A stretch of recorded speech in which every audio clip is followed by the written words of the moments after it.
Dobrý deň, vítam vás pri ďalšej epizóde podcastu Samospráva bez pozlátka. Podcastu, v ktorom sa rozprávame s ľuďmi, ktorí posúvajú slovenské mestá a obce dopredu. Nehovoríme len o problémoch, ale najmä o riešeniach. Modernom riadení samospráv, financiách, technológiách a skúsenostiach z praxe.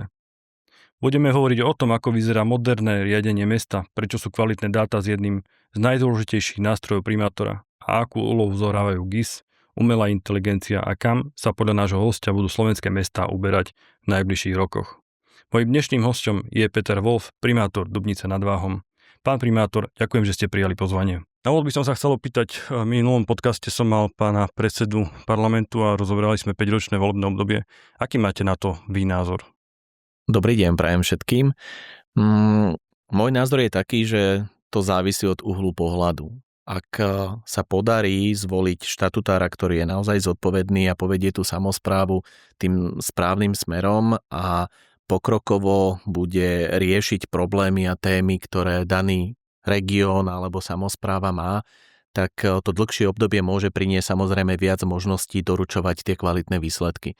V prípade, že sa tak nestane, tak potom si obyvatelia budú musieť počkať o rok dlhšie na to, aby mohli uskutočniť zmenu, ktorá by im mohla priniesť teda to vytúžené riešenie ich problémov a záujmov, ktoré v tom území majú. A nepomohlo by v tom si smere nejaké možnosť nejakého referenda, že keď majú možnosť si odvolať tohoto primátora alebo starosta, keď vedia, že po roku sú s ním nespokojní?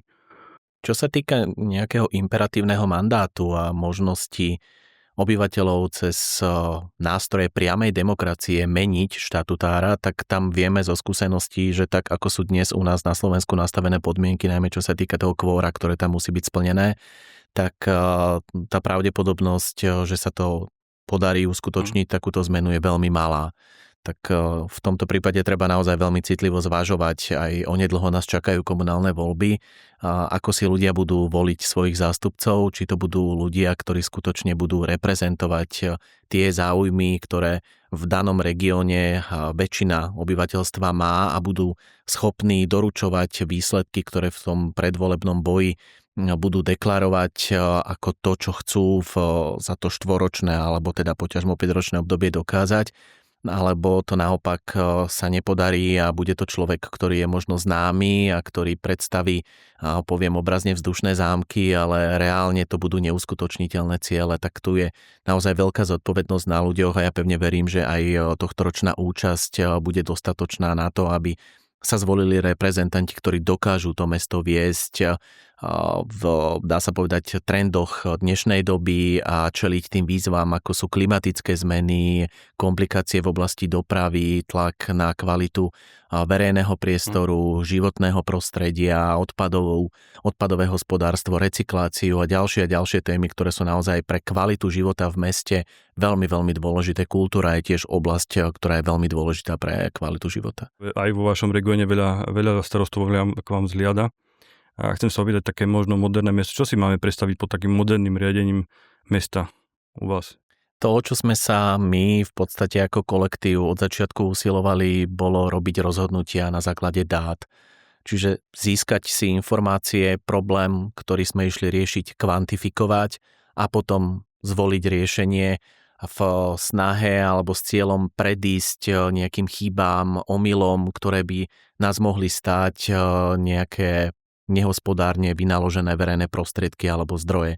Čiže to bolo našim cieľom hneď na začiatku získať množstvo dát o území, získať dáta o problémoch, ktoré ideme riešiť a potom na základe toho namodelovať teda nejaké riešenie, to si odkomunikovať s poslaneckým zborom, v ideálnom prípade aj s verejnosťou, ak sa to dotýkalo nejakých verejných priestranstiev a následne ísť, nájsť financovanie a zrealizovať celý projekt až do finálneho konca. Keď ste nastúpili prvýkrát do funkcie, čo ste urobili ako prvý krok? Za čo ja veľmi pekne ďakujem Smart City klubu, tak bola to cesta do zahraničia, do škandinávskych krajín, kde som mal možnosť ako Dánsku, Holandsku, vo Švédsku, neskôr aj vo Fínsku týždeň v každej tej krajine sledovať, ako majú oni nastavené stratégie, vízie, ako pracujú oni s dátami, aké nástroje využívajú a aká je celkovo ich ako národná, tak aj regionálna politika. Odtiaľ som si priniesol naozaj veľké množstvo informácií, aj kontaktov na spoluprácu v oblasti inovácií a vďaka tomu sa nám podarilo zaviesť v našom meste ešte v roku 2019 aj geografický informačný systém ako nástroj, ktorý bol prepojený s našim registratúrnym systémom. Ja skúsim možno vysvetliť trošku tie pojmy, lebo sú odborné a pre možno laickú verejnosť môžu znieť ako niečo, čo nie je úplne na prvú jasné. Registratúra je systém, v ktorom dennodenne spracováva celý úrad a jeho pridružené organizácie tú agendu, s ktorou sa stretávajú, tie životné situácie, ktoré prichádzajú ľudia riešiť od narodenia až po smrť vlastne. To je matričný úrad, potom agenda stavebného úradu ako preneseného výkonu štátnej správy. Skrátka všetko, čo prichádzate riešiť na mestský úrad, sa spracováva v jednom systéme, ten voláme registratúra, no a následne z neho my posielame dáta do geografického informačného systému. Aby sme si vedeli predstaviť, o čo sa jedná opäť, je to taký krajší vizualizovaný šlabikár, v obrázkoch sa prezentujú tie analytické dáta, ktoré sa evidujú v tom registratúrnom systéme, čiže na mape a mapovom podklade sa následne vyobrazujú priebeh inžinierských sietí, lampy, verejné osvetlenie, mestský mobiliár, lavičky, koše, cesty, chodníky, v podstate všetko, čo si tam čo dokážete predstaviť alebo čo si tam jednoducho dokážete poslať v podobe dát, tak tam dokážete zobraziť a vizualizovať v podobe obrázkov. Čo to znamená, že ľahšie to potom vnímame, ľahšie to dokážeme vysvetliť napríklad aj poslancom pri schvaľovaní rozpočtu. A ten geografický informačný systém je nástroj, ktorý je naozaj vynikajúci pre zvýšenie ako hospodárnosti, tak aj efektívnosti pri riadení mesta. Takže my sme zozbierali dáta, primárne z toho registratúrneho systému, ale aj z územia, ktoré sme zamapovali. Prešli sme ho ako georadarom, tak aj fotografické snímky z družíc alebo zalietanie dronom. A vďaka tomu sme získali množstvo dát o území, ktoré sme potom cez tú registratúru zaniesli do toho geografického informačného systému a mohli sme teda začať riešiť tie problémy, ktoré sme mali zozbierané a ktoré sme aj počas kampane už nejakým spôsobom mali zanalizované. Tie geografické informačné systémy zase to nemá každé mesto alebo každá obec. Aká to bola výška investícií a čo vám to vlastne prinieslo naspäť? Je to naozaj vynikajúci nástroj, ako som povedal, ako na príjmovú stránku a jej zvýšenie, tak aj na úspory a taktiež aj na zvýšenie efektivity práce s tými verejnými zdrojmi. A teraz to skúsim každú jednu tú vec vysvetliť. Čo sa týka nákladov na prevádzkovú činnosť, tak hovoríme rádovo o stovkách eur mesačne, čo nie je nejaká veľká položka. A teraz poďme k tomu, čo to prinieslo na príjmovej stránke. Hneď v prvom roku spustenia sme naintegrovali do geografického informačného systému aj ďalšie databázové systémy štátu. Budem teraz hovoriť o katastri, vďaka čomu sme získali informáciu o tom, kde sa nám aké vlastnícke štruktúry a vzťahy v tom území nachádzajú. A následne sme to zintegrovali s našou registratúrou daní a poplatkov, aby sme si vyobrazili, či údaje, ktoré sú uvádzané v daňovom priznaní, sú totožné s tými, ktoré sú uvádzané na katastri nehnuteľnosti. A zistili sme veľké množstvo nedostatkov a rozdielov. To znamená, samospráva prichádzala o prostriedky z výberu daní. Bolo to v čase, keď sa aktuálne na Slovensku riešila situácia s obrovským výpadkom na príjmovej stránke samospráv, najmä čo sa týka podielových daní, keď zvýšením nezdaniteľnej časti, a bolo to ešte teda počas minulej vlády pána Matoviča, došlo k teda zníženiu tej nezdaniteľnej časti, k zvýšeniu a k zníženiu príjmu samospráv tým pádom. Samosprávy na to reagovali tak, ten výpadok, aby ste si vedeli predstaviť, bol viac ako 600 miliónov na úrovni Slovenska, ktoré odrazu chýbali v našich mestách a obciach a samosprávy na to reagovali zvyšovaním daní. My sme ako mesto reagovali s zvýšením efektívnosti výberu daní a teda nemuseli sme zvyšovať dane, ale tie osoby, a boli to primárne právnické osoby, ktoré uviedli nesprávne údaje vo svojich daňových priznaniach, či už to bolo objektívne, že sa pomýlili, alebo to bolo subjektívne, že to urobili úmyselne, tak my sme ako samospráva získali nástroj, kedy sme im to vedeli ukázať, odprezentovať, že tu je nejaký nedostatok a zákon nám dovoloval o 5 rokov spätne dodaniť a napraviť tieto chyby, čo nám prinieslo naozaj dodatočné zdroje, rádovo v stovkách tisíc eur ročne a za trojročné obdobie to bolo viac ako 1 000 000 eur, ktoré sme takto získali do rozpočtu samosprávy a my sme teda nezvyšovali dane, neboli sme k tomu nútení a zároveň sme napravili aj tú nespravodlivosť, ktorá sa vlastne v území diala. Čiže to je príjmová stránka.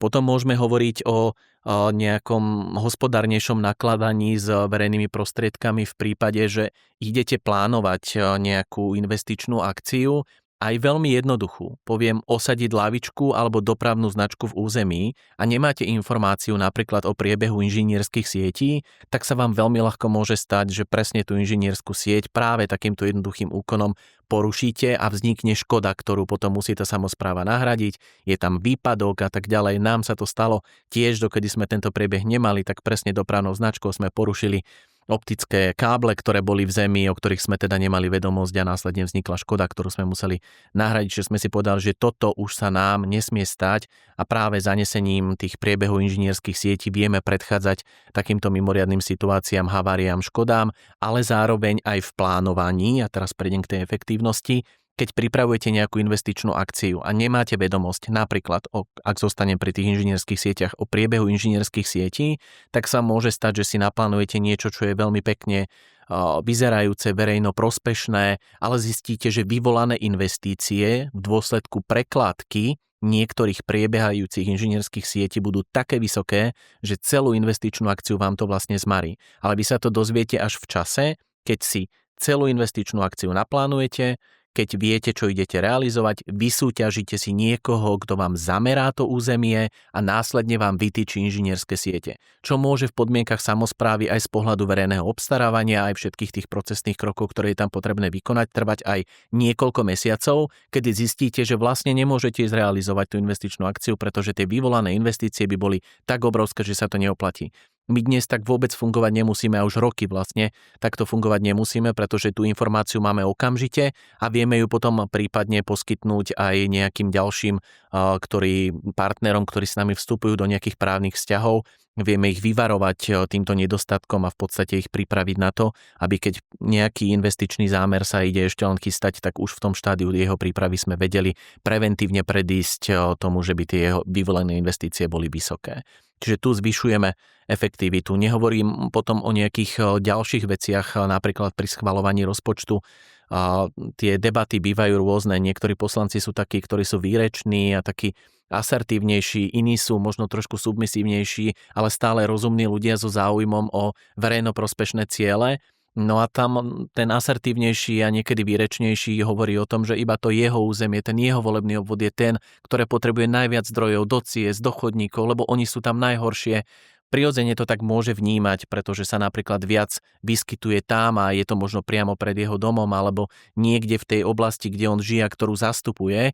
Ale keď sa na to pozrieme, tak povedia z tej vtáčej perspektívy a pozrieme sa cez geografický informačný systém, máme zmapované cesty a chodníky v našom meste, máme zmapovaný a skategorizovaný ich stav, prenesieme si to do tej mapy v podobe farieb, tak toto máme napríklad my urobené v našom meste, že máme nejakú klasifikáciu, máme to rozdelené na 5 stavov, tie máme rozdelené do farieb a tieto farby vyobrazíme na mape, tak dokážeme ukázať, ako vyzerá celé mesto z pohľadu stavu, napríklad ciest a chodníkov a vieme povedať, pán poslanec, ja rozumiem, že vy chcete vo vašom obvode realizovať viac chodníkov a ciest, pretože sa vám zdá, že sú vo veľmi zlom stave, ale pozrite sa tuto v tomto volebnom obvode na tých farbách, to krásne vidíte zasvietené na tej mape, že hoci pani poslankyňa alebo pán poslanec z iného obvodu sa tak neozýva ako vy, ale má v oveľa horšom stave a viac percent tých ciest, ktoré sú napríklad, vďaka dátam to už dnes vieme povedať, aj viac vyťažené. Čiže my vieme na základe toho určiť nejakú proporcionalitu a povedať si, že čo je rozumnejšie, pretože tieto cesty, tieto chodníky sú viac vyťažené, chodí po nich viac aut, viac ľudí, má väčší zmysel zacieliť tie investície teraz sem a postupne si určiť nejaký plán a harmonogram prác, ako odstraňovať tie nedostatky, povedzme v tejto cestnej infraštruktúre a celé si to vlastne na základe dát naplánovať tak, aby to ľudia cítili čo najviac tú efektívnosť tých vynaložených prostriedkov. Toto boli len niektoré príklady, naozaj by sa dalo o tom rozprávať veľmi dlho, ako sa dá na tom šetriť a ako sa dá vďaka tomu efektívnejšie spravovať mesto. Vy ste mi tam ukazovali aj to napríklad, že keď sa rozhodujete napríklad to, že či tam postaviť niekde ihrisko, viete si zobrať, urobiť nejakú sieť alebo nejakú časť mesta vybrať z tohoto a viete si zistiť asi, že aj koľko v akom veku sa žijú obyvateľe, že či to má vôbec potenciál tamto ihrisko robiť. Alebo napríklad pri psoch taktiež viete možno zavieť, že či je dostatok košov v okolí na základe toho, či tam evidujete podľa toho, ako kto platí dane. A ešte sa chcem vrátiť k tomu. Predtým to bolo vlastne tak, že vy ste porovnali ste nejaký systém, ktorý ste mali, kde ste vyberali daň a tú daň ste zistili, že ste vyberali zle. Asi možno, aký to bol rozdiel možno percentuálne od, neviem, 5% si to vieme predstaviť, alebo 10%. No, percentuálne, ak to môžem odhadnúť, tak asi okolo 20% tej chybovosti tam bolo. A ako som povedal v číslach, za 3 roky to bolo viac ako 1 000 000 eur, ktoré sme vybrali nad rámec tej očakávanej skutočnosti, čiže opravovali sme tie chyby u nás v meste a od toho roku, čo je dôležité, keď tú chybu opravíte, tak nie len ten dodatočný príjem, ktorý získate za tých 5 rokov spätne, ale od toho roku vlastne už vytyčujete tú daň v správnej výške a teda celkovo ste si na budúce obdobia zvýšili tú príjmovú stránku na tej dani z nehnuteľnosti, čo môže rádovo vo väčších mestách znamenať naozaj milióny eur, ktoré potom následne môžu putovať do investičných akcií, ktoré zlepšia kvalitu života v meste. No a čo sa týka tej druhej otázky, ktorú ste položili z pohľadu demografie, áno, aj demografia je jeden z údajov, ktorý vieme zobrazovať v tom geografickom informačnom systéme. Ja ešte len poviem aj obyvateľkám a obyvateľom, aby nemali obavu, že s akými citlivými dátami vlastne sa pracuje na mestskom úrade, tak skutočne tak od kolisky až po hrob sa dá povedať, že ten mestský úrad spracováva tú agendu a teda aj registratúru obyvateľstva v tomto prípade, ak sa ideme baviť o nejakej demografickej stránke. Avšak ten geografický informačný systém má jednotlivé role. Čiže ako k tomu pristupujú jednotlivé kolegyne a kolegovia na mestskom úrade, tak oni nevidia všetky informácie, nevidia celé penzum tých dát, ale je to odstupňované podľa rolí a podľa toho, čo je potrebné, aby pre tú svoju agendu, s ktorou pracujú, mali prístup do toho geografického informačného systému. Takže je to zabezpečené a aj z pohľadu GDPR sa nemusia obyvateľia obávať, že by sa niekto dostal k nejakým citlivým dátam. No a teraz kto nemá? A teraz k tomu, že ako sa dajú opäť dobre a efektívne zúžitkovať. Áno, keď sme pre naše mesto pripravovali plán rekonštrukcie a revitalizácie vnútroblokov, tak sme sa zameriavali aj na tú športovú infraštruktúru. A nielen z pohľadu detských ihrísk, ale aj športovísk. A poviem opäť trošku k tomu rozdielu, že detské ihriská to sú také tie pre detičky od úplne malých až povedzme po 5, možno 8 rokov, kedy tam húpačky, šmykľavky, kolísky a podobne sú niečo, čo vyhľadávajú mamičky s týmito detičkami a je to určite niečo, čo by v žiadnom meste alebo obci nemalo chýbať. No a potom, keď sa pozrieme od toho 8 rokov vyššie na deti povedzme až do toho pubertálneho veku, tak tam by práve zase mali byť športoviská, ktoré v ideálnom prípade, ak sú v susedstve, tak umožňujú sociálnu interakciu medzi týmito jednotlivými vrstvami vekovými. No a my sme sa rozhodli, že pôjdeme podľa demografie, pozrieme sa na to, kde by takéto športoviská mohli pri tých detských ihriskách vznikať a zase prečo. Jedna vec je rozvoj tých detí a ich kognitívnych a psychomotorických zručností, ale druhá je, že keď absentovali tieto športoviská, tak tí adolescenti alebo tie pubertálne deti sa chodili skrátka hrať na tie pre malé detičky prvky a oni ich ničili a mnohokrát sa rozčuľovali tí rodičia, že tam nemáte čo hľadať. A mali pravdu, len kam mali ísť tie deti, viete. Čiže my sme začali budovať vedľa nich športoviská, ktoré sú moderné a na základe toho, že sme teda videli aj kde sú ako zastúpené tie deti a videli sme teda v akom počte, na ktorých sídliskách žijú, tak sme si opäť určili proporcionalitu. Čiže sme si povedali, na tomto sídlisku žije viac dospievajúcich detí a vidíme, že tu žijú mladé rodiny, je predpoklad, že opäť tam bude viac detí dospievať a budú mať väčšiu potrebu takejto infraštruktúry a začali sme ich vlastne budovať. Čo môžem povedať, že z miest, ktoré boli tak povediac prázdne alebo také spustnuté, sa zrazu premenili na miesta, ktoré sú plné života, plné detí a nielen tých najmenších, ale teda už aj tých dospievajúcich a k ním sa pridali rodičia. Takže tam hrajú futbal, hokej, basketbal a v podstate všetko to sú multifunkčné prvky, alebo multifunkčné zóny, ktoré sme tam vytvorili a krásne sa tam vrátil život. ľudia tam medzi sebou interagujú, vznikajú tam nové priateľstvá, je to akože veľmi príjemné a mňa to neskutočne nabíja energiou. Tiež mám malého syna, chodím po tých ihriskách a vidím to, že je tam opäť život a radosť a úsmev a hrá proste, pri ktorej, ako som povedal, možno vznikajú aj kamarátstva na celý život, lebo ja to tak poznám zo svojho detstva. Síce to nebolo na takýchto prvkoch, my sme sa hrávali na prachároch alebo to, čo sa pri tom našom paneláku nachádzalo, ale každopádne pamätám si na to, ako tam vznikali tie prvé priateľstvá a som veľmi rád, že dnes tá infraštruktúra je modernejšia, lepšia a že vytvárame lepšie podmienky na to, aby sa takéto veci mohli diať. Takže aj tu sme si, áno, na celé mesto stanovili a postupne to náplňame tie ciele a budujeme tie vnútrobloky závislosti od toho, kde je tá potreba akútnejšia a to opäť vďaka dátam dokážeme presnejšie a lepšie zacieliť. Bolo už aj nejaká taká situácia, kde napríklad dáta vám vyhodnotili niečo, čo z prax potom ukázala inak? Myslím si, že tých situácií je množstvo. Poviem v oblasti energetiky. Tam sme získali dáta z energetického manažmentu o spotrebách v jednotlivých budovách. Tiež sme sa snažili pripraviť nejaký plán na revitalizáciu objektov v našom meste a chceli sme to urobiť tak, že začneme rekonštruovať tie budovy, ktoré nám spotrebujú najviac energie. Jasne sme si hovorili, to bude zimný štadión, to bude športová hala, to budú plochy, ktoré naprvú vyzerajú, že jednoducho spotrebujú veľa energie a tam sa treba zamerať. A viete, čo nám vyšlo z toho zistenia? Že to bolo zariadenie pre seniorov. My máme v našom meste dosť veľké, pre 180 klientov a zistili sme, že tou zastaralou technikou a tým vybavením, ktoré tam mali v práčovni, v kuchyni a celkovo v tom vybavení toho zariadenia, tak oni boli tí, ktorí mali najväčšiu spotrebu energií. No a potom ešte nejaké organizačné veci, že tam teda tí klienti, ktorí tam mali rodičov, chodili a prali, žehlili, zavárali a kde čo sa nám tam dialo, mali tam veľa spotrebičov, ktoré mali vysokú spotrebu elektrickej energie na tých izbách.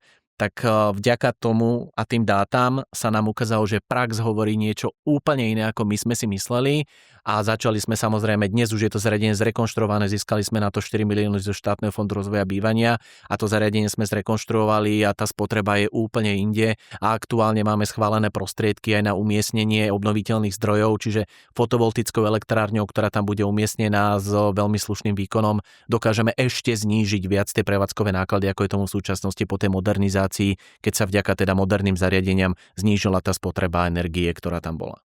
Keby vás oslovil starosta alebo primátor nejakej iného mesta, obce, čo by ste mu odporučili ako prvé urobiť s týmito geografickými informačnými systémami? Hlavne... Lebo sú tam rôzne vrstvy, ktoré si môže dávať, možno napríklad dane, možno či to má byť energetika, či to majú byť psi, či to má byť odpad.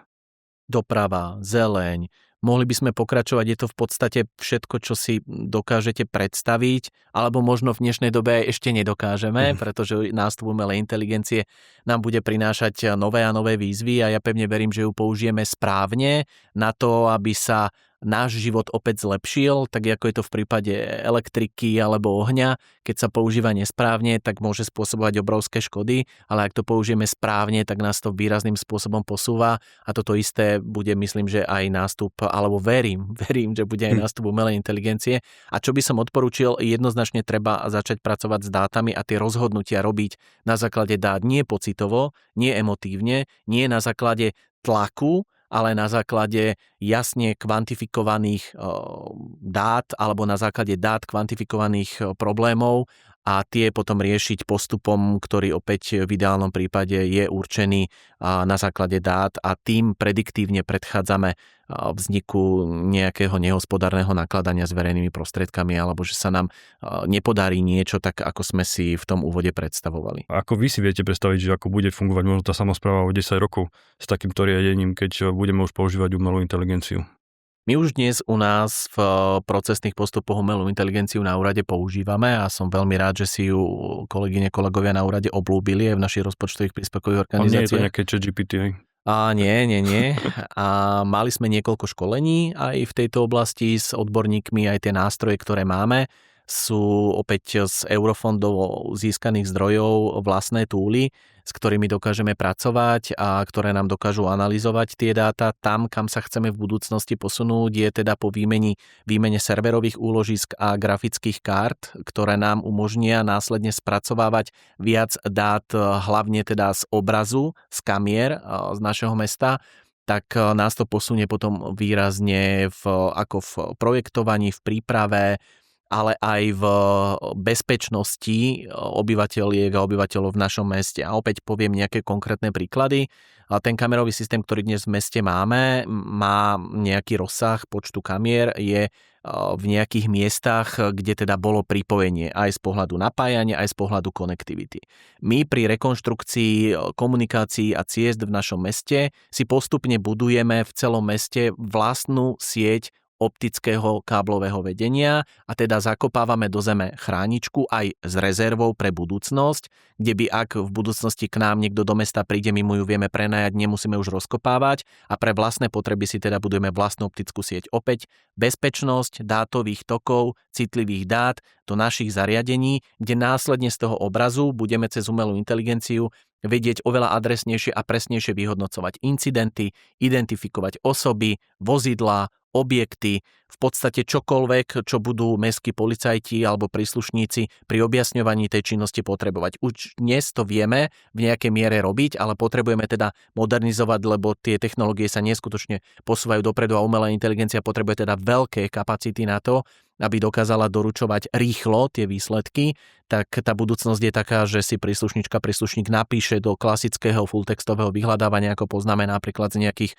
internetových vyhľadávačov, to, čo potrebuje vedieť, aká je špézetka, podozrivý páchateľ, takáto nejaká fotografia z nejakej kamery a konkrétne vyhľadaj mi, kedy vošiel do mesta, ktorým vstupom, kedy odišiel z mesta, ktoré vozidlo použil, odkiaľ, kedy, v akom čase, kadiaľ sa pohyboval, dokáže trackovať tú osobu, takže a tu sú naozaj veľmi citlivé údaje, veľmi citlivé dáta, ktoré môžu byť opäť využité len v prípade, že je podozrenie zo spáchania nejakého závažného trestného činu alebo priestupku. Už dnes v spolupráci aj s policajným zborom chodia vlastne k nám na našu mestskú políciu a využívajú tento systém, ktorý ale teda v obmedzenej miere dnes vie pracovať a po zakúpení týchto nových, modernejších hardverových vybavení a prostriedkov dokážeme byť oveľa efektívnejší. A môžeme ísť ďalej do procesu verejného obstarávania, kedy môžeme prediktívne vďaka umelej inteligencii z predchádzajúcich verejných obstarávaní, ktoré boli realizované, pripravovať a predikovať opis predmetu zákazky, ktorý ideme súťažiť aktuálne, pretože z tých predchádzajúcich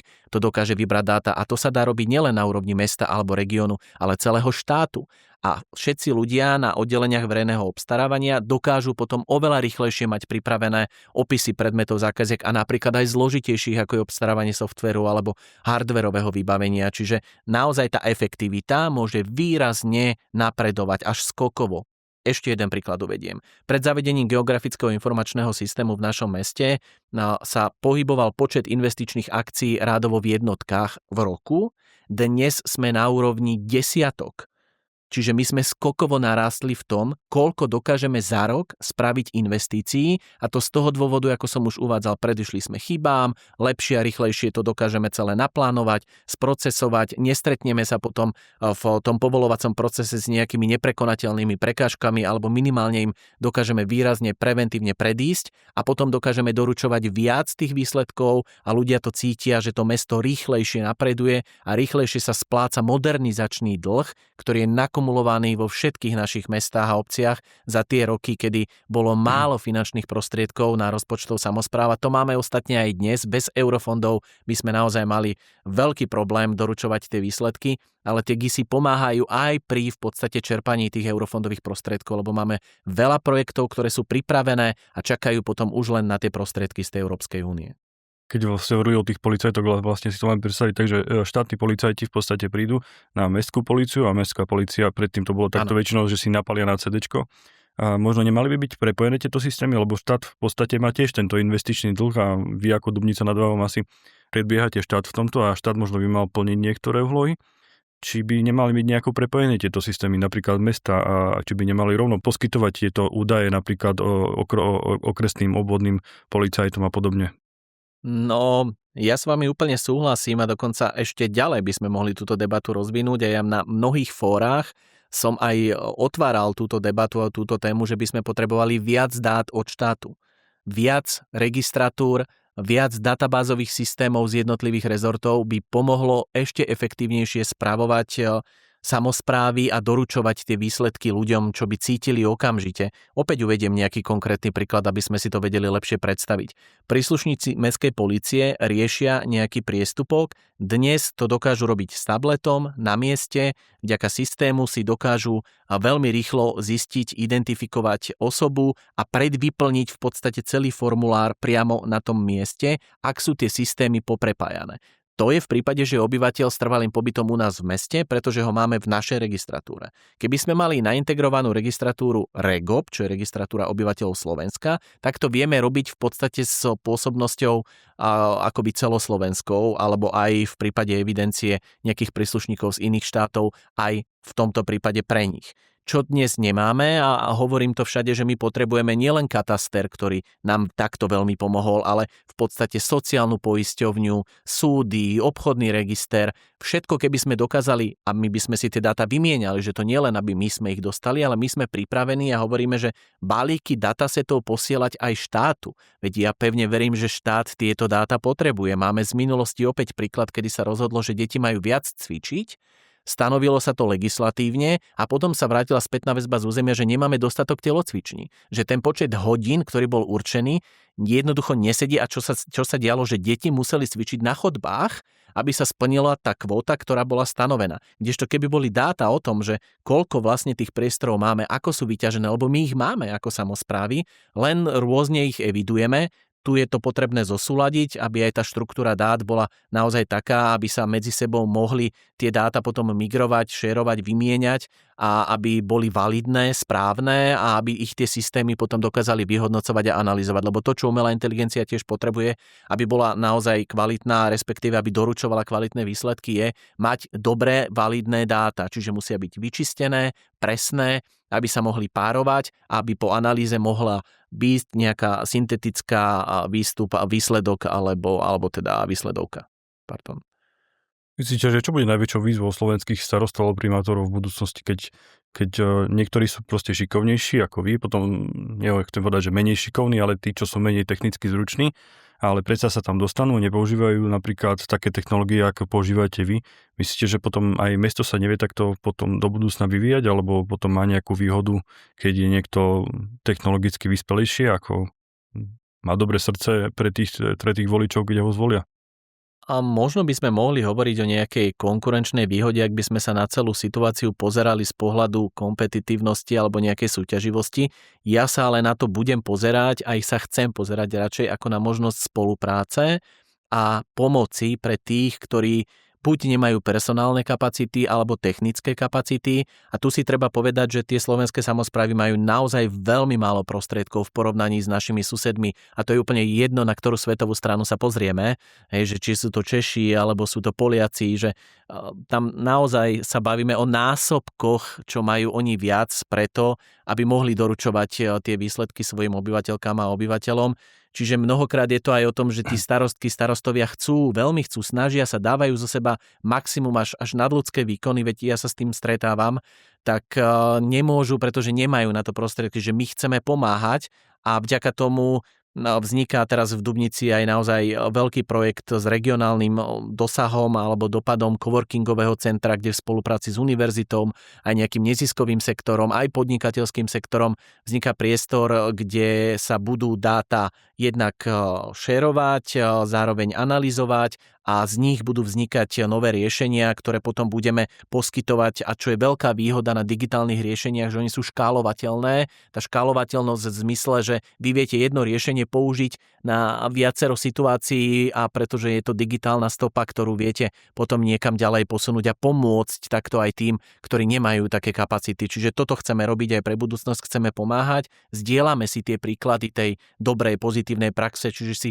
hovoríme o tom, čo sme mali, aký problém, ako sme ho vyriešili a čomu sa aj vyvarovať možno, kde sme urobili chyby A toto posúvame a ponúkame v podstate komukoľvek, kto má o to záujem a že veľmi rád, či už ja alebo kolegyne, kolegovia porozprávame o tom, že čo sa nám podarilo aj čo sa nám nepodarilo a ponúkame to v podstate každému, kto má o to záujem, aby sa inšpiroval tak, ako som sa ja inšpiroval v tom roku 2019 v tých škandinávskych krajinách vďaka teda Smart City klubu a Smart City akadémii a mal som tu možnosť načerpať tam tie poznatky a potom ich pretaviť sem k nám do tej našej praxe. Takže zdieľať, pomáhať si, to si myslím, že je cesta, ktorá môže viesť k zlepšeniu podmienok na život. Vy ste hovorili o tom financovaní, že ako sú podfinancované vlastne slovenské samosprávy. Možno ste za to, že lebo teraz je to výber vlastne z jednej dane. Či by to bolo možno lepšie nejaký iný mix dania, alebo čo by bolo možno lepšie z toho financovania samospráv, lebo keď zoberieme fakt, že Češi majú možno 3-4 krát lepšie financovanie, ale zase majú väčší podiel napríklad pri čerpaní eurofondov, to chce napríklad Poliaci, keď si vezmeme, tak Poliaci majú tiež asi 60 alebo 40% vlastne spoluúčasť pri týchto eurofondoch, ale zase majú lepšie financovanie, majú aj iné samosprávne usporiadanie, kde sú väčšie samosprávne jednotky, gminy a podobne. Kde už nehovoríme o samosprávnych jednotkách, kde sú napríklad 50 alebo 100 obyvateľov. Či možno, čo by ste vy možno zmenili v tom financovaní slovenských samospráv? Či by to bola jedna daň, alebo nejaký mix daní, alebo... Ja by som začal asi tam, že ten najväčší príjem, ktorý dnes samosprávy majú, je príjem z podielových daní.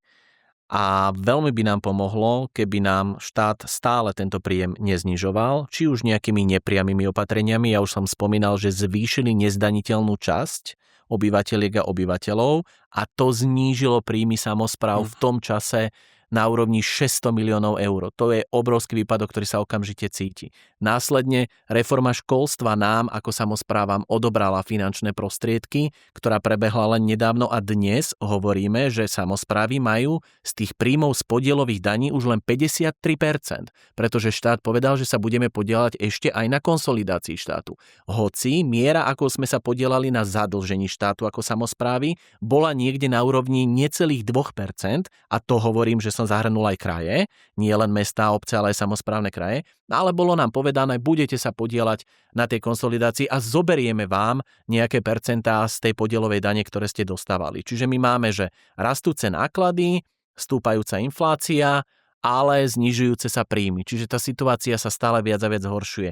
Moje odporúčanie, tá podielová daň z príjmov fyzických osôb by mala v 100% výške zostávať v mestách a obciach a samosprávne kraje by mohli napríklad byť financované z daní z príjmov právnických osôb, čo je návrh, ktorý sme ako Únia miest už dávnejšie dávali. No a potom by sme mohli pokračovať smerom k reforme verejnej správy, ktorá takisto hovoríme, že je veľmi potrebná a priniesla by naozaj opäť zvýšenie efektivity, aj ušetrené finančné prostriedky, ale ja si dovolím tvrdiť, že aj získané finančné prostriedky z toho, ako by to veľmi pomohlo tej ekonomike, čo všetko by sa dalo naštartovať, ako veľmi by to motivovalo tých ľudí k tomu, aby viac pracovali, pretože z tých výsledkov by požívali viac plodov a vďaka tomu, a opäť nie je to niečo, čo by sme teraz vymýšľali nové, ale dá sa zobrať a prevziať z tých dobre fungujúcich krajín, ktoré to majú zavedené a ktoré vedia nám to celé poskytnúť a povedať tak, ako som aj ja hovoril, čo bolo pozitívne a čo sa im aj nepodarilo a čoho sa vyvarovať a sú zdielni naozaj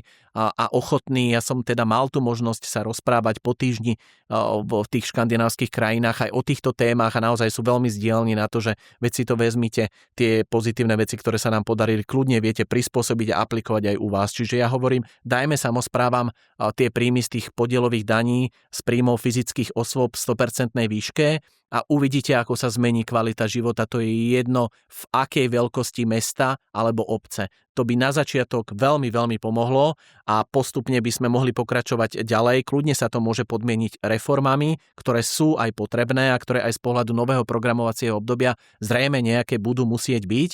A ja si osobne myslím, že aj toto by tej krajine veľmi pomohlo, keby sme ju zreformovali, čo sa týka územnosprávneho členenia a v podstate by sme umožnili lepšie fungovanie aj tej ekonomiky, aj podpory v podstate rozvoja daného územia. Myslíte územnosprávneho členenia v rámci VÚCIK, rozdelenia VÚCIK, alebo rozdelenia možno miest, alebo nejaké cez zdieľanie, lebo vieme, že podľa charty miestnej samosprávy, ktorú sme podpísali pri vstupe do EÚ, my rušiť vlastne malé obce nemôžeme. Môžeme akurát tak pracovať na centrách zdieľaných služieb a na takomto možno členení. Ono nemusí ani dochádzať úplne že k formálnemu rušeniu, pretože je asi každému jasné, že k tej svojej domovine cítime nejaké kultúrne a spoločenské väzby. Čiže to nemusí byť priamo formálny zánik, ale spolupráca na väčších územiach, vďaka čomu sa dokážu tieto územia lepšie a efektívnejšie spravovať. Opäť, to sa dá prevziať ako príklad z krajín, ktoré takto fungujú. Napríklad aj Fínsko je takou krajinou, ktorá takto funguje a kde sa dá ten systém a koncept upraviť na naše podmienky a mohol by zlepšiť tú situáciu. Ďalej, čo sa týka samosprávnych krajov, tak tam je to mnohokrát z tej minulosti o politickom konštrukte. Oni reálne neodrážajú tieto kultúrne spoločenské väzby, ako som spomínala, hranica Prešovského Košického kraja, ale aj v ďalších prípadoch ukazuje, že tí obyvateľky a obyvatelia boli ako keby, ja neviem, či použiť pojem násilne je ten správny, ale skrátka rozhodnutím oddelený a bol povedané, túto bude tá hranica kraja, hoči oni tam dochádzajú za prácou, majú tam rodiny a tak ďalej. Čiže tie veci neboli za mňa namalované na základe toho, aby odrážali tie kultúrno-spoločenské zvyklosti a tie reálne životné situácie z územia, ale podľa toho, ako si niekto proste politicky zaumienil. A takto dodnes funguje, že máme 8 krajov a potom máme zase tú samosprávnu územnú, ktorá je ďalej tak atomizovaná, že naozaj mnohokrát tým nadľudským výkonom tej starostky alebo starostu, aj kvôli tomu finančnému poddimenzovaniu, aj kvôli tomu množstvu tých povinností, ktoré oni majú, veď to sú, hovoríme rádovo v tisíckach, tých úkonov, ktoré oni musia zabezpečovať a ak máme tam, že jedného starostku alebo starostu a na osminkový, teda 1/8 pracovného úväzku a nejakú administratívnu pracovníčku, tak ako oni môžu doručovať celé to penzum, veď to ako keby sme po nich chceli, aby boli nejakí kúzelníci alebo niečo, čiže naozaj oni to nevládzu a my im potrebujeme pomôcť. A či sa budeme baviť o centrách vzdialených služieb alebo o nejakých iných nástrojoch, ale dôležité je si povedať, že tento systém, ktorý dnes máme, jednoducho je neudržateľný, oni to nezvládajú a mnohokrát vidím na nich, že veľmi chcú, veľmi sa snažia, ale skrátka totálna vyčerpanosť a frustrácia sa potom zračí v ich očiach, keď ich niekto ešte ide porovnávať, že a prečo to väčšie mesto sa mu darí viac čerpať a tebe nie a snaž sa starosta, ale on chudák naozaj už nevie ako. A ja vidím, že mnohokrát majú veľký záujem, ale jednoducho ten systém je zle nastavený a musíme hovoriť o systémových zmenách. Nie o nejakých kozmetických malých úpravách, ale o systémových zmenách. Začať kľudne môžeme zmenou financovania, je to nariadenie vlády, ktoré vie vláda zmeniť a samosprávy bez ohľadu na ich veľkosť dokážu dostať viac prostriedkov, čo sa môže prejaviť hneď aj vo viac výsledkoch potom, lebo si budú vedieť z tých prostriedkov dovoliť viac investovať aj do toho územia a pokračovať môžeme ďalej ďalšími reformami, ktoré prinesú ďalšie a ďalšie prostriedky, ale aj samotné zlepšenie kvality života v podobe tých nejakých nových investícií alebo riešenia problémov a potrieb obyvateľiek a obyvateľov. Takže možno tie reformy nasmerovať do budúcna tak, keď vieme, že napríklad asi 30% eurofondov má byť za reformy v budúcom programovom období, tak možno ich smerovať na nejakú zmenu financovania samospráv, možno nejaké odstupňovanie vlastnej kompetencií, lebo tak ako hovoríte, že starosta malej obce, ktorej má 60-70 obyvateľov, má takisto 4000 kompetencií, ako má primátor napríklad hlavného mesta, čo vlastne je nepochopiteľné. A možno to dávať len tie kompetencie potom niekto bude musieť robiť, takže či ich posunúť možno na nejaké okresné mesto alebo na nejakú strediskovú obec do budúcna. Presne ako hovoríte. Dobre. Myslím, že sme vyčerpali všetky témy. Myslím, že na GISI by sme sa mohli rozprávať aj hodinu. Pán primátor, veľmi pekne ďakujem, že ste prijali pozvanie do podcastu Samospráva bez pozlatka. A keby som mohol nakoniec ešte možno nejaké rýchle otázky na vás, tak keby ste mi tak povedali možno tak jednou vetou, že jedno rozhodnutie, ktoré ste najviac hrdí. Zavedenie geografického informačného systému a prácu s dátami a rozhodovanie na základe dát a nie emócií. Ktoré slovenské mesto je pre nás najviac inšpirujúce? Trnava a potom Bratislava. A ktorého primátora na Slovensku považujete za výnimočného? Môžem iba jedného? Môžete aj dvoch. Ale typujem, že to bude Bratislava a Trnava. Je to Peter Bročka z Trnavy, áno. A samozrejme aj Bratislava, ale mohol by som pokračovať Žilina a ďalšie mestá, ktoré sa naozaj uberajú tou pokrokovou cestou, taktiež rozhodujú na základe dát a kvantifikujú problémy a riešia ich a je to vidieť v kvalitných verejných priestoroch, ktoré sa tam objavujú a v spokojnejších obyvateľkách a obyvateľov, ktorí v tom meste žijú, pretože život v meste by mal pulzovať, mali by ho tvoriť ľudia a nie migrujúce autá, ktorých sú ľudia, kde sa ponáhľajú za prácou a s deťmi na krúžky a tak ďalej, že dobre fungujúce mesto, to sú terasky, to sú ľudia, ktorí chodia za kultúrou, ktorí sa v tom meste bavia, ktorí v ňom radi žijú a hlavne tie mestá potrebujeme udržateľné a prispôsobené na tie meniace sa klimatické podmienky. To sú obrovské výzvy, s ktorými bojujeme a s ktorými opäť sa celkom slušne už popasovali v niektorých štátoch. Takže to je taká inšpirácia, že pokrokovým spôsobom sa pozerať na rozvoj našich miest a obcí a vytvárať v nich podmienky na dobrý, dôstojný a kvalitný život pre všetky vekové kategórie aj sociálne vrstvy, ktoré v nich žijú. Dobre, super. Pán primátor, ďakujem pekne, že ste prijali pozvanie a s vami sa už teším na ďalšiu epizódu Samospráva bez pozlátka. Ďakujem pekne. Ďakujem, dovidenia. Ďakujem.